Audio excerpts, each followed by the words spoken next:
the Bullhead Animal Resource Center. So if we go to Animal Services, all right, this is our new home for the animal shelter we were talking about. We built out a lot more information here on this brand new website, so you can track us, our information.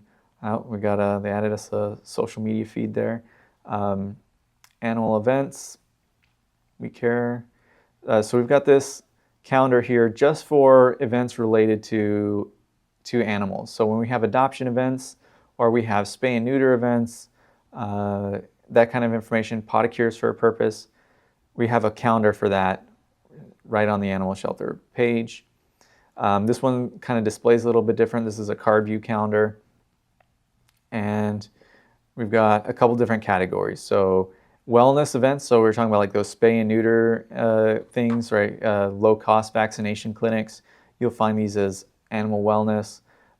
Education and training events, particularly when the Animal Resource Center is up and running and they're doing regular activities and they want to teach you, how to train your dog kind of stuff. It'll get categorized under education and training.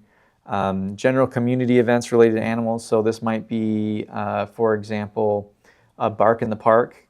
You may find that here on this calendar, or featured events or adoption events. So when we do, for example, empty the shelter, right? So we're going to do all animals adopted, the next 50 animals adopted are free. You'll get that posted in the calendar under that category. So you'll see that kind of information here. These are some of our next coming animal shelter events.